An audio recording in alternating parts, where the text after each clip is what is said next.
Heartbreak, anger, grief, shame.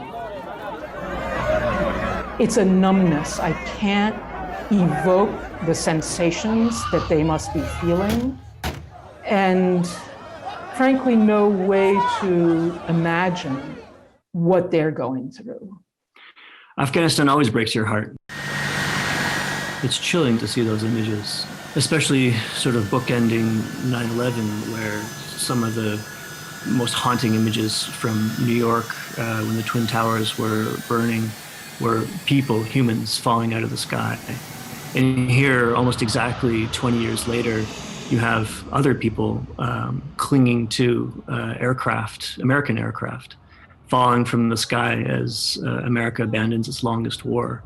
It's so darkly poetic. I really question my own sanity sometimes in Afghanistan. My name is Graham Smith. I'm an author and consultant. I spent most of my professional life in Afghanistan. The Taliban could not have won without support from a huge section of the population in Afghanistan. That being said, not everyone supports the Taliban. I mean, I think it's an incredibly divided country. When they took Kandahar city, there were fireworks over the town. Some people were celebrating in the streets, and other people were hiding, fearful for their lives. So yeah, it's an incredibly divided country. We're just worried about what was going to happen next, hour by hour. Just before this conversation, I was getting updates about what my friend could see outside his window in Cabul and how he was worried about what's happening next. So it's a sort of minute by minute roller coaster of anxiety for everybody involved in Afghanistan. This is my request not to show my face in the TV. I met with Graham Smith, it was 2006 in Kandahar, when he needed one fixer. Graham was one of my best friends in foreigners. Working with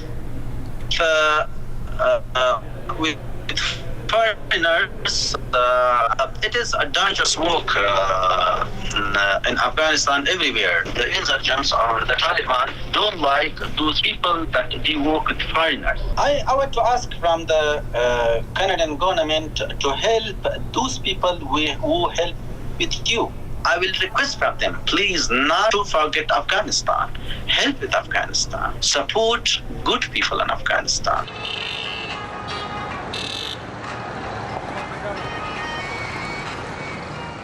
My name is Sarah Chase, and I used to be a correspondent for National Public Radio. When 9/11 happened, I jumped into the lineup and was sent to Afghanistan, and I ended up staying about a decade.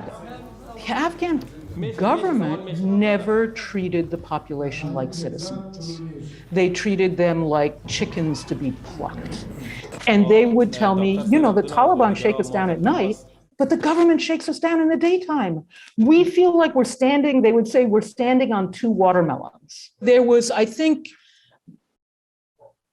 all kinds of willful blindness. I found the most severe among Canadians and non-US NATO allies. And it was, this is a democratic government. We're there to support the democratic government against a nasty Taliban.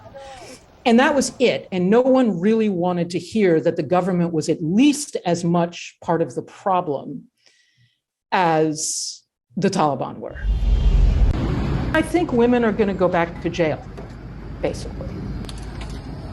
That means that they will be subject to a lot of abuse, and not only at the hands of the Taliban. So we're not just talking about the Taliban here. We're talking about, you know, a degree of unfreedom for women that is hard for Westerners to contemplate, and that frankly was only really loosened in some of the major metropolitan areas, and for a very few women at that. In foreign countries, the people think that women are afraid of the Taliban coming back. But these women are not afraid. The Taliban couldn't have done what they did if they didn't have the support for decades from millions of Afghan women. They were cooking for the Taliban. They were sheltering them. They were the couriers. They were the spies. And so there are some women who will feel okay about what just happened. Now, most of the women I know who are my friends on Facebook live in the cities, and they are terrified because these boys from the districts just came into their neighborhoods with Kalashnikovs, and they don't know what's going to happen next. I was curious to meet the younger Taliban thinkers. Ammar Zmarak is 35 years old. We are more progressive than the past generation. When the world gave an opportunity to us to prove ourselves to the world, what we are and what we want, they will be surprised. When I was filming this documentary, when I sat down with a Taliban leader, he took me aside before the interview and he said, just, you can ask me anything, but don't ask me too many questions about democracy. And I said, sir, I'm going to have to ask you about democracy. But it was clear that was a sensitive topic for the Taliban. The Taliban are learning on the fly how to operate in the modern world. And some of them had never been on camera before, and they didn't know how a television interview worked.